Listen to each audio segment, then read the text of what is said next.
Okay, Sistas fans, Season 5, Episode 18, Friends Are Lovers. -9 out of 10. Look, I don't come here every week to trash on the show. That isn't my intention at all. But when each episode, consistently, character-wise, gets worse and worse, the score is going to get lower. Cinematography-wise, or cinematography-wise, whatever, it looked great. I had no problem with the camera angles and whatnot. The fight was really intense at the beginning of the episode. But it was all show and no substance. This season of the series has me really wondering, who am I supposed to root for? Who am I supposed to care about? These characters are being depicted at their absolute worst. And I hate that. Looking at the way Zach and Fatima have, or mainly Fatima, or let me just say, looking at the Zach and Fatima relationship in Sistas Season 5, at this point, I'm just going to mentally do what Deval said and treat it as a separate show. Zatima, I will put that in its own separate universe because at this point, I don't want this spinoff to have anything to do with the main continuity of Sistas. At all. Fatima has become insufferable. Her insecurities are so damn annoying. Yes, Zach is not perfect. He screws up. But remember when these two would actually talk to each other instead of Fatima talking at Zach? Fatima's reached a point where whenever her and Zach have an argument or disagreement of any kind, she'll tell Zach, "Are you listening? Do you understand how crazy you sound?" And I'm thinking, but you're not recognizing how off you're talking, Fatima. Also, Fatima and Zach used to listen to each other to understand and comprehend what the other person was feeling and what they were going through. Fatima no longer listens to understand. She listens to respond. She doesn't take Zach's thoughts, feelings, or concerns into consideration about anything. The only thing that happens when these two have their back and forth, Fatima makes it clear that she wants to be heard, that she needs to be heard. And once she's spoken her piece, the conversation is over. She has become Karen. I do not like Fatima anymore. And then in the promo for next week, she does come home. But then you have Zach saying, look, I'm sorry, I was mad, I was upset. Yeah, but that doesn't mean you could talk to me like that, Zach. To be fair, it's only a clip of the next episode. We don't know how that whole conversation is going to go. But I am very certain, based on her current pattern this season, we're not going to get any sort of apology from her. At all. Zach is the one who's going to apologize to hopefully calm her down so she doesn't leave. Hell, the next morning, Zach even says, "Look, none of this works without you here." And I'm thinking to myself, has Fatima really done that much for you this season? Yeah, she's had moments where she's helped to calm you down when it comes to Karen stuff. But even so, if you can't have peace in your own home, what's the use of being together? And I love Crystal. I love Crystal. But in terms of Fatima, the character, I do not like her ass anymore. I don't. Alright, so let me get into the episode itself. But this episode, like I said during my live stream, you didn't miss anything. Maurice got a new cellmate. Danny invited Q over. Karen and Andy had a falling out. And Fatima decided to leave the house. That pretty much sums up the entire episode. Right then, that's the episode. So Maurice gets a cellmate. I believe the character description I found online is Lyle. But my thing is, I feel like he's a plant. somebody sent in there by John Williams to try to convince Maurice to sign the paperwork. Oh, isn't it a coincidence? Maurice gets a cellmate, somebody who's in jail for, a crime relating to him that's involving a bank, him being innocent, not wanting to snitch on other people in order to get out. And, oh, I've been locked up for a year. Isn't that something? Also, never want to get locked up myself. Lord, heaven forbid. I never want to go to jail. But based on what I've seen in movies and whatnot, it isn't really wise to mouth off like that to another cellmate. I mean, the common thing is, so what are you in for? But I don't know. It's just something about the way this character, Lyle, spoke that has me going, yeah, he's dropping a lot of exposition that seems way too yeah, he was put in here to convince Maurice to give up Sabrina. But in any case, that's really all we get from the scene. Like I said, we don't even get a name for the character, unless you looked at the end credits. Okay, so the fight at the restaurant, which I thought it was filmed pretty well. But my thing is, first of all, Andy, sit your ass back down. What are you trying to do? Like her rushing in there, trying to stop the fight, and Robin has to hold her back. And then, the fight is pretty intense. People are getting up from their booths, leaving. It's like, oh shit. It's like, no, because their fight involved, Aaron tossing Zach on top of a table, and then Zach flipping Aaron on the ground and, wailing on him. But did you notice something? It just shows you Aaron did not want to fight. Aaron was using more like throws and grapples as opposed to Zach, who was going straight up offense. Like he was trying to just wail on Aaron while Aaron just wanted, to like, hey, get the hell off me. What are you doing? So that's just something I wanted to point out. So when I first saw the episode, I'm like, yo, did that dude, like the guys that work at the restaurant, are they using tasers? Because I heard like zzz, zzz. But I was watching it from my iPod because I was watching it on the Dish Network app. But then when I watched it on my computer, that's when I noticed, oh, that was just the sound of like the tables that they were bumping into once they hit the floor. My bad. But here's another thing. If I were at the steam plant as a customer, I don't know how I'd feel. Like, I had a long day at work. I decided to go out for a change to get some dinner. And then these two fools get into a fight and knock my food on the floor. I'm cussing somebody out. Or somebody's going to get shot. Because I ain't got time for this.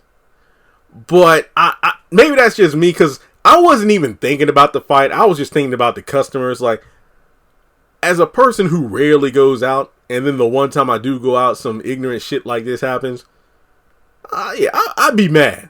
I mean, don't get me wrong. The manager who came out and said he was calling the police at the end, he was, calming the crowd. Hey, we had a little scuffle. It's all good. Everybody, please go back to enjoying your food and whatnot. Let's have a good night. I'm guessing, like, he would replace the food and whatnot that these two knuckleheads ruined by tossing tables and chairs around. But maybe that's just me. I was thinking more about if I were a customer as opposed to the fight, because we've seen these two go at it before. So, we have Fatima and Angela running there. And then once the fight, once things were being broken apart, Andy rushed over to Karen. But what was the point of that? She wasn't the one in the fight. Sheesh, Andy. See, like I said, Andy and Robin were better off just chilling in the corner at the bar. That's the kind of stuff you watch from a distance. So from there, you have Aaron, Karen, and Andy going out of one, I guess like the back exit of the restaurant. And Fatima's getting Zach to calm down. Well, I'm tired of this, the way he's going at me and everything. I'm sick of it. And somebody pointed out, and I looked back and I noticed it. Look at Angela's face when Fatima's talking to Zach to calm him down. It's almost like, girl, are you really doing this? It's almost like her plan was foiled or something. So as they leave, Angela's like, call me. And I'm like, Angela, sit your thirsty ass down. So from there, Gary shows up and he asks, like, what the hell happened here? And this is like, it looks like late at night too. So, there's only like a couple people at the bar, Robin and somebody else. But he goes over there to gloat to him about the money. And this is one of two moments in the show where I'm like, these characters should have shut their damn mouths. Robin should not have told Gary that he had the money. He should have waited for that meeting the next day he was going to call for to have that mic drop moment in front of in front of Hayden, Gary, and everybody else there. He should have put on a performance. He should have acted, to press like, yeah, you got me, Gary. You got me. So let me just enjoy this drink and see you. I'll see you tomorrow. Yeah, your final day at work. But then once he's there, he drops the mic. Oh, I got the money. And then Gary would have looked stupid. That's what should have happened. And then that's it. Robin, Gary rushes to go to one of the booths and he calls Hayden. Hayden don't give a damn. He's in bed with Tamara having a good time. And he's like, look, I'll look into it in the morning. I'll look into the business accounts to see how Robin got that money and where it came from. And then Tamara, he says he would take care of her. And then she's like, oh no, I can't. I'm not the kind of chick that lets a man, take care of me like that. I need to work. And he says, well, I'll see if I can get you a secretary job. So Hayden is probably going to get her a secretary job at the law firm. And I said it before when she was first introduced. She's probably going to catch feelings for Hayden. And it's kind of crazy how these two aren't even a couple. She was hired to distract him. I'm more invested in Hayden and Tamara than Zach and Fatima, Andy and Gary, Danny and Preston, Sabrina and Calvin, and Karen and Aaron. So we have Angela dropping off Fatima at the house. She's like, hey, Fatima, you want to stay with me tonight? It's like, no. Because, you sure? The way Zach went up in there and did what he did, he's going to be, fuming. So you sure you don't want to stay over at my place just for the night until he cools off? No, don't worry. I'll just wait for him to come home. And it's like, you think he's coming straight back? He better. Fatima, please. So Zach does pull up and, Fatima gets out. Angela goes home for the night. And I'm thinking the whole time, first thing she's going to do is call Belinda. I know that's what she's going to do. So Fatima and Zach go inside and she gets him an ice pack for his wrist and whatnot. And basically tells him what you did was wrong. And you got a record and you're probably going to jail. And then that turns into a big debate because, look, you know what? I don't even want to talk about this. I'm going to bed.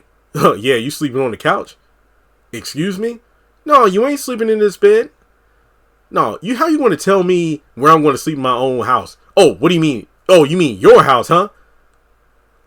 And then this just leads to Fatima taking what Zach said and running with it and then leaving. I don't even want to get to the point where this woman smushes his face and shoves him back.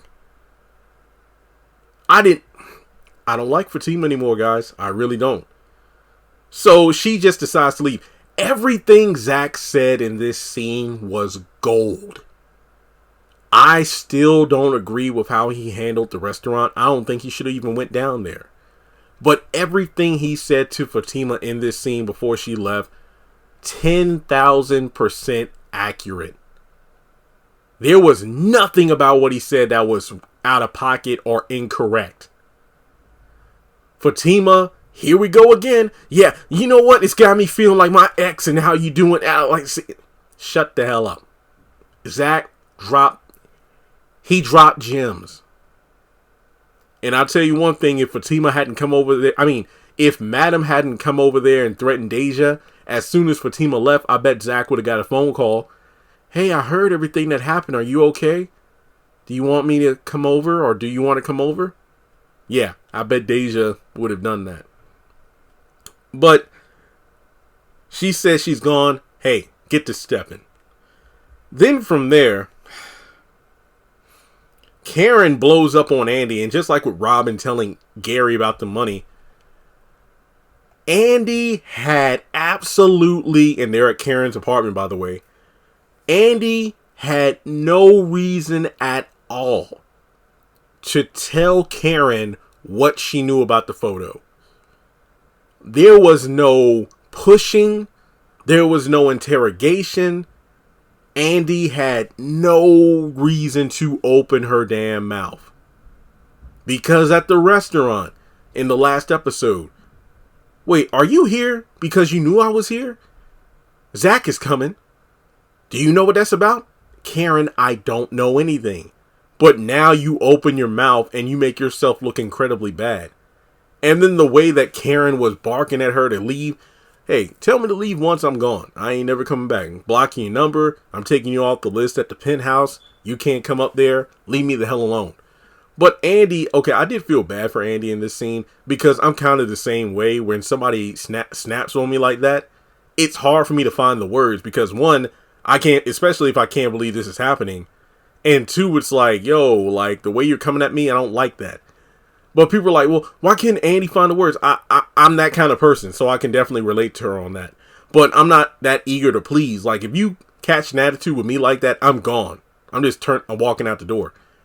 And I was waiting for Aaron to chime in. Like, the way these two were going back and forth, I honestly, like, okay, Aaron's in the kitchen icing his wrist. He's going to step up to try to calm things down.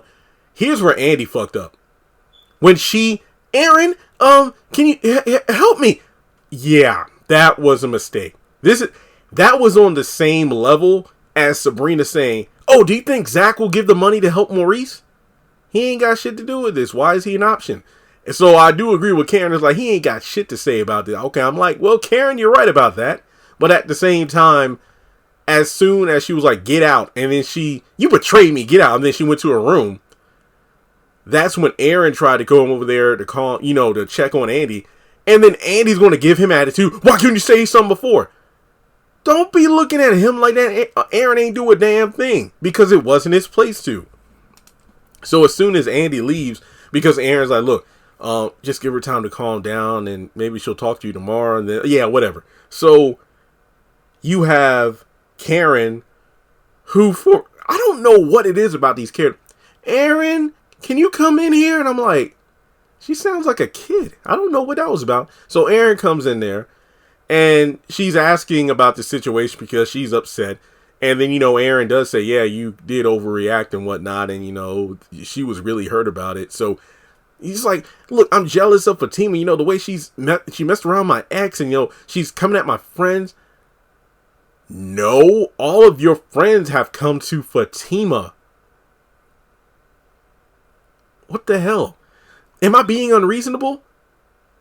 And then when Aaron co-signed it, no, you're not being unreasonable. I was like, no, Karen, you're being a bitch. So she agrees to call Andy the next day after she gets some rest.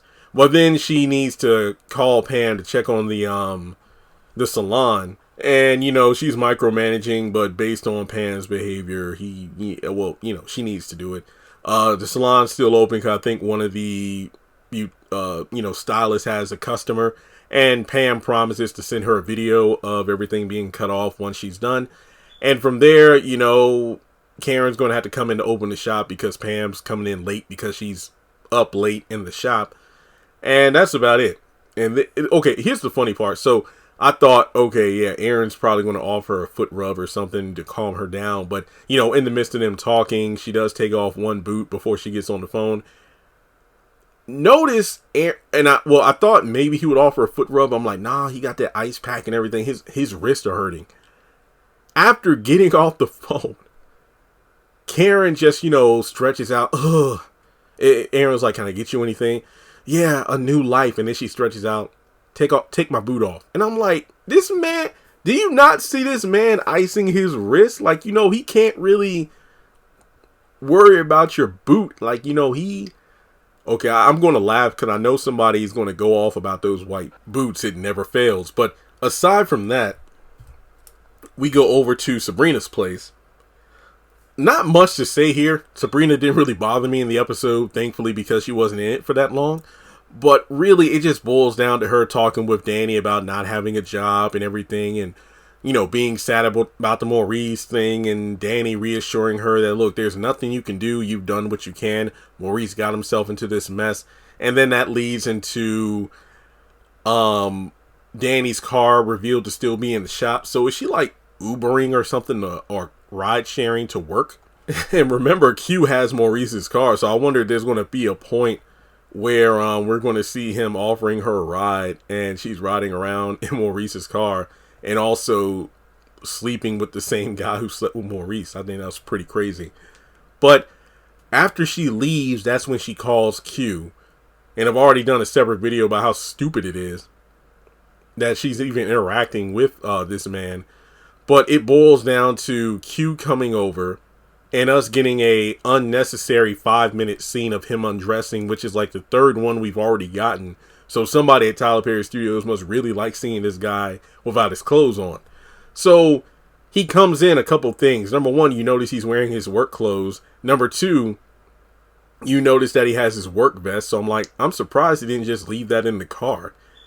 So I was waiting for Danny to mention that, but she does mention like, oh, those are your work clothes. Oh, I showered. Oh yeah, but then put on your work clothes. No outside clothes in your bed. Okay, I get that.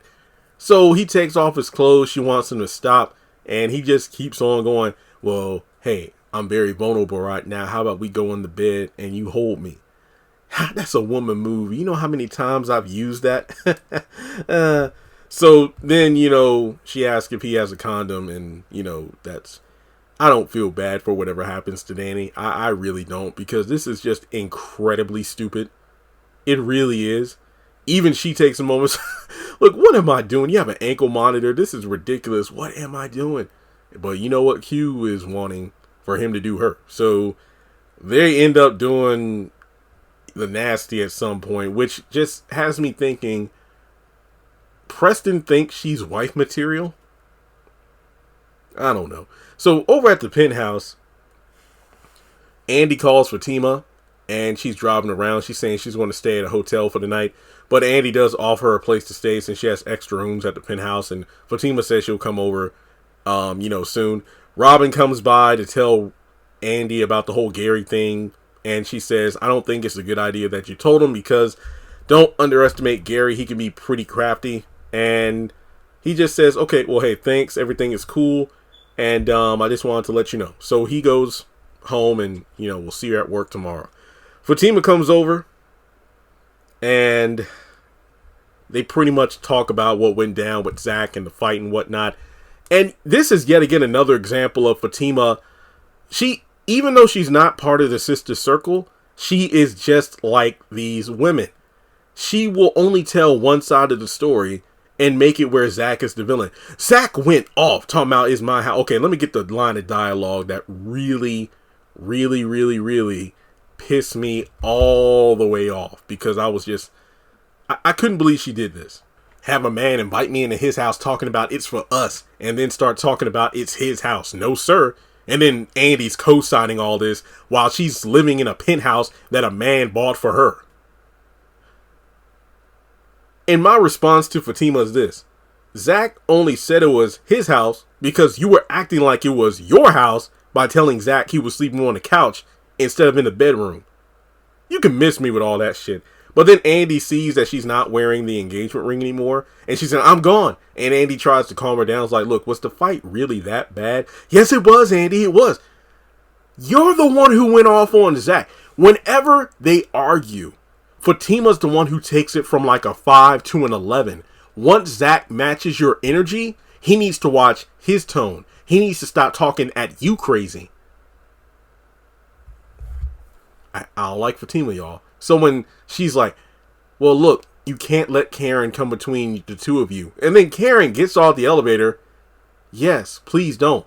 Number one, what the hell are you doing here? Number two, how can you hear through closed elevator doors? And number three, the inconsistency of the person at the front desk calling Andy to let somebody know somebody's coming up to the penthouse is beyond me. That's the episode. It sucked. Let me know your thoughts in the comment section below.